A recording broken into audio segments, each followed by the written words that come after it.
Obviously, at-home production is probably the biggest thing out there, not because people want to do it, because they have to do it. So give me a sense of sort of your take on what's been going on the last 8 weeks when you look at it in the big picture, as far as market trends and that sort of thing. Yeah, I mean, there's been lots of different things going on where, again, I think that like times like this always accelerate innovation. They cause everyone to relook at the way they're doing things, to figure out what they should focus on. A lot of our customers have been, evolving their workflows. At EVS, we're helping to support a lot of those engagements. And as a lot of you have seen, in terms of not sitting still as a company, we've still been hiring people. We've still been, doing acquisitions, as you've seen. So newer portfolio on the EVS side for our media infrastructure category after we acquired Axon. Those are pretty big top of mind things at EVS. Sure. And those are really kind of part of our strategy in the tool set of how we help live production really execute. And so it's part of our strategy for IP, strategy for more control and more workflows, really trying to focus at how we make sure we complement our own tool sets for how we serve live production. Sure. Well, let's talk a little bit just quickly about Axon. What does it mean for the U.S. market? I know that one of the key drivers for the acquisition was the opportunities here in the U.S. market where Axon isn't as well known. So for those who aren't familiar with Axon, what do they mean and what do they bring to the table as far as rounding out your product portfolio and capabilities? Yeah, so they've been very strong in especially parts of Europe and Asia where the control systems with their Cerebrum product for really managing the infrastructure side of routing and switching and controlling the different objects in the infrastructure, as well as multi-viewers and processors with Synapse, as well as their newer entry level in their portfolio called Neuron, where it's really a network attached processor. All of these really fit in what we're categorizing as our newer media infrastructure category. They're really great building blocks when you think about how you're going to build the next generation of facility. It's getting beyond the normal point-to-point mentalities and the normal fixed purpose assets that only do one purpose. Right. It lets you really kind of take a different lens of view as you design out the next generation of broadcast facility. Gotcha. So here in the tech portal, the beauty of this page is we have some sales contact information. We also have some documentation and some other elements from you guys, video products, of products, that kind of stuff. So we can focus on a kind of a bigger discussion here. So I know one of the big things you've probably seen and we've heard over the years is this whole at-home REMI home run production. What is it? What should it be called? And now it's changing again, right? The definition of it. So I know you have a great little presentation here on sort of defining some of those terms. So you want to roll through this? I think it's always part of that good conversation. And, I think you guys have always said it before and what's going on out there. But maybe if I jump back, because I just realized I was on the wrong slide, traditional production, as we all, have known it for many, many decades now, has been where the equipment and the people are in the same location producing content that goes towards home. And as you really look one step further, that also means when you're in the broadcast center, where everything was usually located in the same place. So what we've kind of been making sure we're talking the same language inside of EVS, but also the way our customers look at the different problems, you start looking at the different evolutions that have taken place over the years and where we're at today. So, a long time ago, distant remote production, depending on how you want to use the terms, started meaning where you pulled the operator further away from where the equipment was, depending on the use case, depending on what you were trying to do. Whether that be equipment at the home, in some of these cases where you see studios being built up there or talent doing their shows and you control that from broadcast center, that was the normal commonplace for a while. And if I kind of compare the notes, then you started seeing this evolution for the last few years of centralized remote production, where you brought the signals back to the broadcast center, you switched it there. That's oftentimes where you saw many different operators and these production hubs or broadcast center approach as the way to produce content. And I think to me, what has really been intriguing during this time of coronavirus, we knew there were companies experimenting with this beforehand, but now you've seen this acceleration where you need to look at it from a different point of view, that now it's an operator literally at home and equipment is starting to become more distributed amongst different spots. And it's not always in one location. So that's the evolution we were seeing. And really, I think that's where I always like to reset the language, and this is just a one effort. It's not how everyone segments it, but it's one way to kind of think about the different terms, right? Distant production, centralized or distributed, and then you've got all the more unique terms that everyone uses. However we want to call it, I think we can all agree that production is changing from how and where equipment is, but the value of the operator and the value of the way they participate in the production is still really the goal that everyone's trying to make sure they're really active in the production, and you don't break down that quality that they used to have in the way they interacted. So real quick, so as far as the, what do you see as the opportunities for the, EVS operators, right? Who you have a lot of road warriors who go on the road for these shows. So how do you think these sort of workflows will impact, their careers and their lives? I mean, the ability to work from home. Well, I mean, for us, we see them as a valuable component of this. I mean, they bring the storytelling. They're the ones that really understand, the editorial efforts that have to happen in the production. They're the real essence. It's not just about the physical equipment that we make. We like to think we make great products, but it's really what they do with it, which is the magic. So those operators are the gold in this equation in terms of how they tell those stories. So their world has been pretty rocked by all of this, just like all of us in the sports side with the stoppage of so many sports. But as we come back to this now, I think it's about how do you make sure you can still, capitalize on those great operators that tell great stories. So we're really striving at how our pieces can allow them to work potentially from home, or maybe in some of these models where you're seeing these more, farms of production where some of the localized operators can come to a central place and operate in a safe way. Or whether it's all the way to the points when they can come and make it back to the trucks, they're really a key part of that.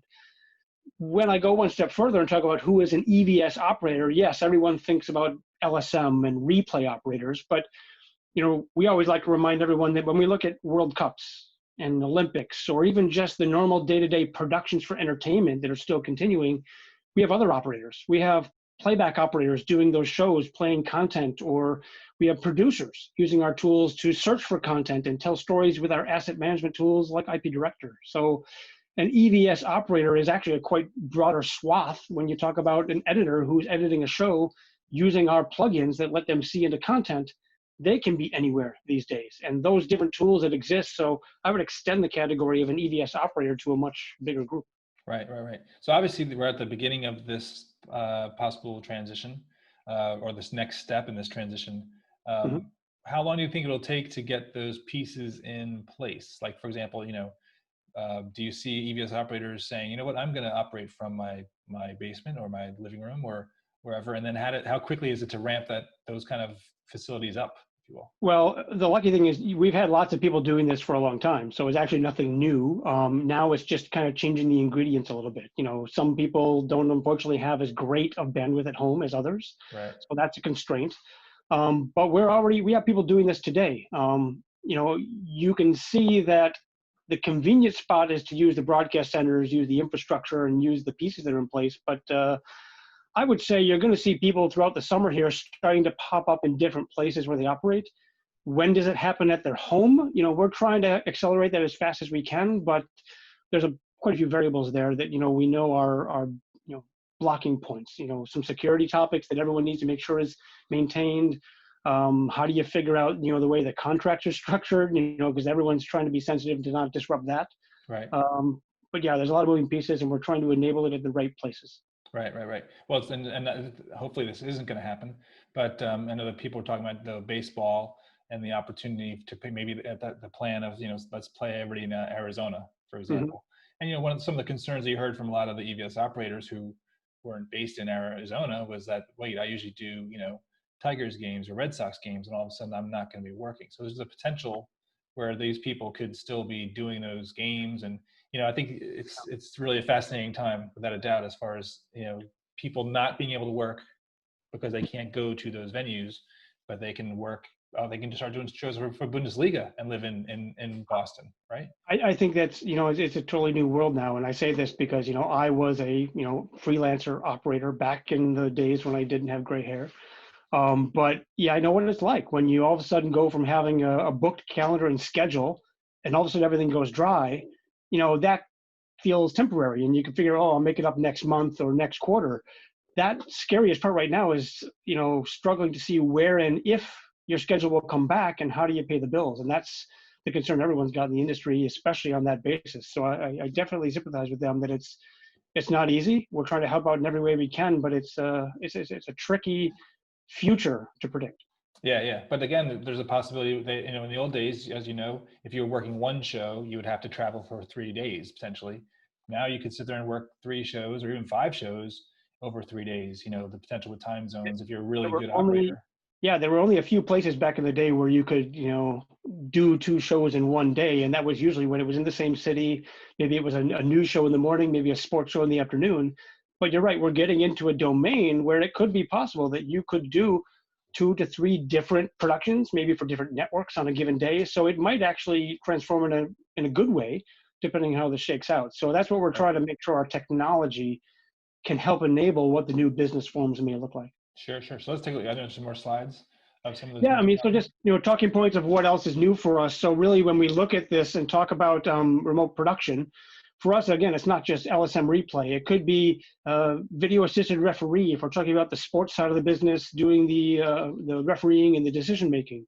It could be about unified production and our X1 product portfolio, which was meant to really give tools for doing a really all-in-one production from a single person. Maybe you want to do that remotely, or if it's the traditional replay and effects you're used to from EVS, we've got our existing solutions where we continue to bring tools to make that remote, but also some new ones, which you just saw introduced this week, which are a completely new way to start to work towards moving operators around and giving them the interface to work with things, as well as asset management and the production people who have to look through content and move in. So all of those are continuing to get major updates in web-based models and models where you can separate out the user client from a distance and move them around. And really, when you look at it, that's where you start seeing the broadcast center, you start talking about where content is produced, where people are, is moving around. It's been doing it for a while. So we like to remind everyone that we're not just talking about replay, it's about live production, the content, people at home, news, and people producing things. When you see all these social posts out on the network right now, the amount of entertainment shows that are using IP Director to produce all this content, and they're doing it now from their home. These are all really enabling things, and we're continuing to transform our tool set to make it even easier in the next generations that people are adopting. Right. That's great. And I think it's going to be really interesting to see how the, obviously, as you mentioned, this network security and these sorts of issues, which I think everyone's in such a, I'll say a desperate mood to kind of get going and kind of, push the edges, that sometimes they're probably putting things at risk that usually you wouldn't put at risk. And so I know there's going to be a lot of work to be done on making sure those things are secure, because obviously the more people who are touching remotely that production, the more risks there are. So it's going to be really interesting to see how this develops. And that's a big category here at EVS for us. How do we make sure we strengthen up the tool sets when we're now into these models where you're connecting a home to a broadcast center to a truck and a third-party vendor? That creates a whole set of domain that didn't exist 20, 25 years ago when I was in the industry. Your biggest security problem was if you had a credential on your badge coming in the compound. And so it's a very different domain now when you look at security efforts and how you protect the system. Right. So obviously it's a tough time not having NAB and not having IBC, given all the complexity of the concepts that that you guys are now rolling out, and the transformation that you're doing at your own company. And obviously, Sony's doing some transforming, Grass Valley's, everyone's transforming, and unfortunately there's no way to get together and talk about these new virtualized workflows in person, which you really almost have to, because you're having virtual discussions about virtualized workflows. So what's your sense as far as the challenge for you and for the industry as far as making sure that everybody understands there are opportunities here without being able to go to an NAB or an IBC? Yeah, well, I think you'd already seen that transformation happening for years now, where the people, when they were looking out and seeking out information about products and comparing, right, they weren't always doing that at the trade show floor anymore. They were researching in other ways. So I think this has just accelerated how they can get exposed, how they experience and get a demo, how they reach out and ask for a sales or a demonstrator contact to show them how the system works. You don't have to go to the trade show to do that anymore, even though there's still some barriers in how you really make it tangible and put your hands on some stuff. It's hard to show a physical switcher or a brand new, physical appliance remotely. But those are the challenges that we're overcoming with a lot of the tool sets and how we do those web demos. But yeah, it's definitely accelerating, how people engage, how we set up meetings. And Great. We all spend a lot of time in front of a computer now, in front of a monitor and a camera. So. Exactly. Well, this tech portal is a very small way to help you in Yep. that. So appreciate the support of our event here. It's obviously the hottest topic out there, without a doubt. Lots of those links down below, lots of ways to look at some things there and take jumping off points to content. Yeah. Exactly. So thanks again for your time as always.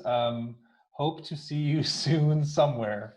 I think we all say that. We want to get back to at least the networking and the social side of those trade shows, or going back to the events and seeing the friends in the industry that we miss. I think I can speak for everyone there. I think we're all really missing that part of it. Indeed. Well, thanks again for everything. As always. Absolutely. Thanks, guys.